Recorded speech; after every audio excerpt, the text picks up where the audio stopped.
الحمدللہ والصلاة والسلام رسول الکریم اما بعد اعوذ باللہ من الشیطان الرجیم۔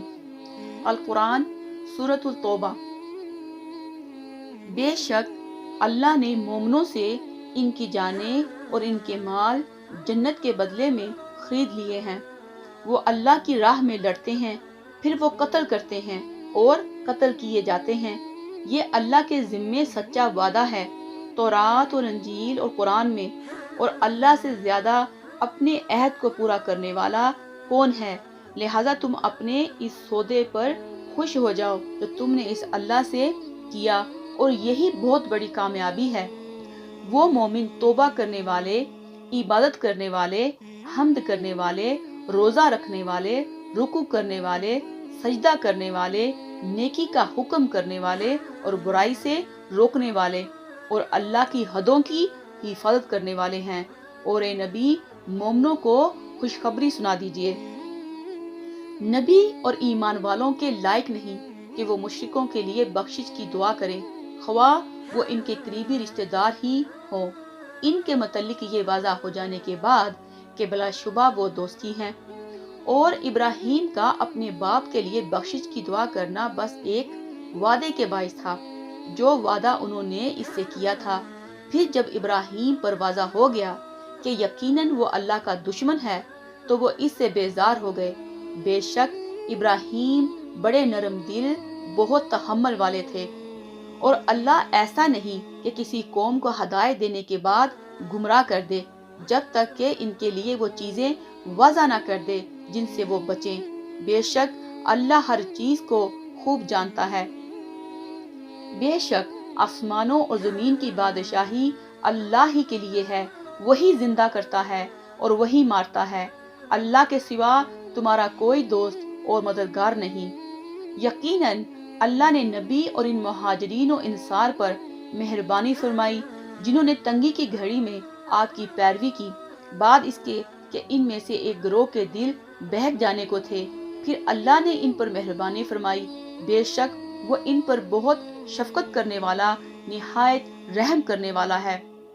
اور ان تین افراد پر بھی مہربانی فرمائی جنہیں حکم الہی کے انتظار میں چھوڑ دیا گیا تھا، حتیٰ کہ جب زمین فراغی کے باوجود ان پر تنگ ہو گئی اور ان کی جانیں بھی ان پر تنگ ہو گئی، اور انہوں نے سمجھا کہ اللہ کے غضب سے خود اس کے سوا ان کے لیے کوئی جائے پناہ نہیں، پھر اللہ نے ان پر مہربانی کری تاکہ وہ توبہ کریں۔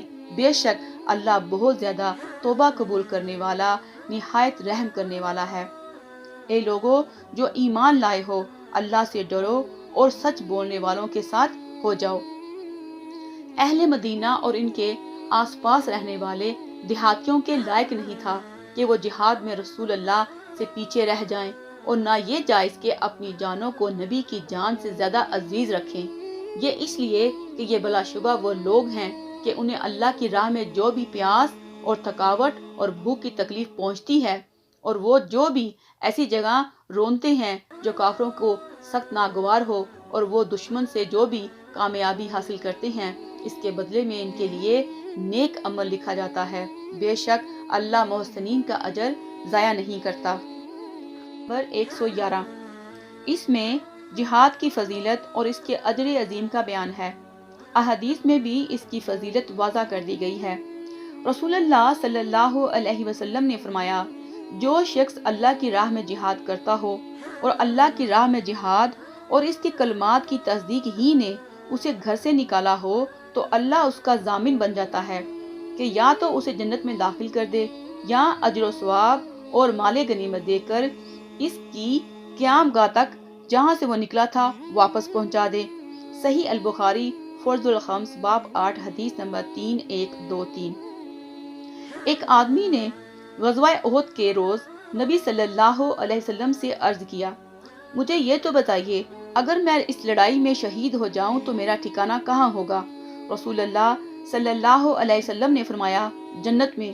اس پر اس شخص نے اپنے ہاتھ سے کھجوریں پھینک دی اور کافروں سے لڑنے لگا حتیٰ کہ شہید ہو گیا۔ صحیح البخاری المغازی باب 17 حدیث نمبر 4046۔ اسی طرح ترک جہاد پر سخت وعید بیان کی گئی ہے، چنانچہ ایک حدیث میں ہے، رسول اللہ صلی اللہ علیہ وسلم نے فرمایا، جب تم کسی شخص کو کوئی چیز ایک خاص قیمت پر فروخت کرنا اور پھر اس سے کم قیمت پر واپس لے لینا کرنے لگ جاؤ گے، گائے کی دموں کو تھام لو گے، یعنی کھیتی باڑی میں مشغول ہو جاؤ گے اور زراعت کھیتی باڑی پر راضی ہو جاؤ گے اور جہاد ترک کر دو گے، تو اللہ تعالیٰ تم پر ذلت مسلط کر دے گا اور وہ تم سے یہ ذلت دور نہیں ہٹائے گا حتیٰ کہ تم اپنے دین اسلام کی طرف واپس لوٹ آؤ۔ ابو داؤد الجارہ باب 5-4 حدیث نمبر 3462۔ آیت نمبر 114-115۔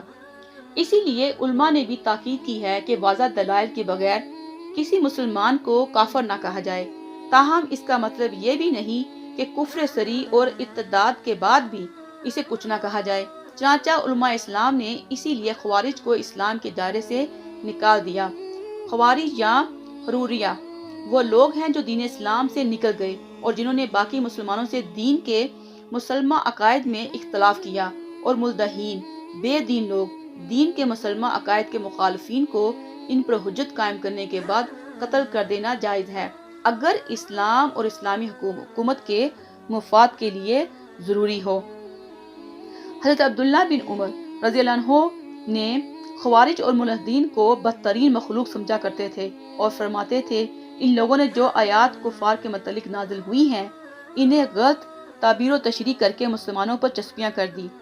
حضرت عبداللہ بن عمر رضی اللہ عنہ نے حروریہ کا ذکر کرتے ہوئے بتایا کہ نبی صلی اللہ علیہ وسلم نے فرمایا وہ اسلام سے اس طرح نکل جائیں گے جیسے تیر شکار سے پار نکل جاتا ہے۔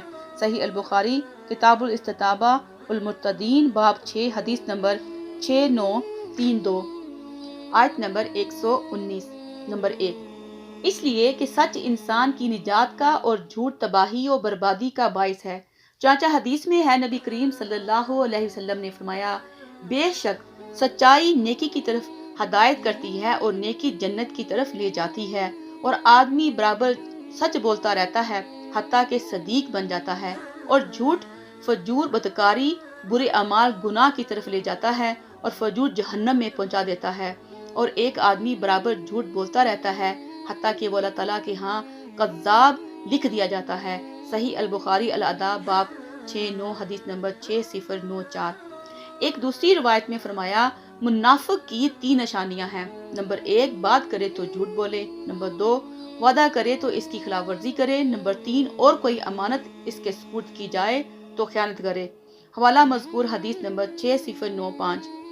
ایک تیسری روایت میں فرمایا میں نے خواب میں دیکھا کہ 2 فرشتے میرے پاس آئے اور کہنے لگے جس شخص کو آپ نے دیکھا تھا کہ اس کے جبڑے چیڑے جا رہے تھے وہ بہت جھوٹا آدمی تھا جو ایک جھوٹ بات کہہ دیتا تھا، لوگ اس کے جھوٹ کو آگے بیان کر دیتے تھے حتیٰ کہ اس کا جھوٹ اطراف عالم میں پھیل جاتا تھا، چنانچہ حشر کے دن تک اس کو یہی سزا دی جاتی رہے گی۔ حوالہ مذکور حدیث نمبر 6096۔ نمبر 2 محسنین نیکوکار لوگ جو دکھاوے، شہرت، ناموری اور ستائش کی تمنا کیے بغیر محض اللہ کے لیے نیک اعمال انجام دیتے ہیں، اور وہ یہ تمام نیک اعمال رسول اللہ صلی اللہ علیہ وسلم کی سنت کے مطابق انجام دیتے ہیں۔ والسلام علیکم ورحمۃ اللہ وبرکاتہ۔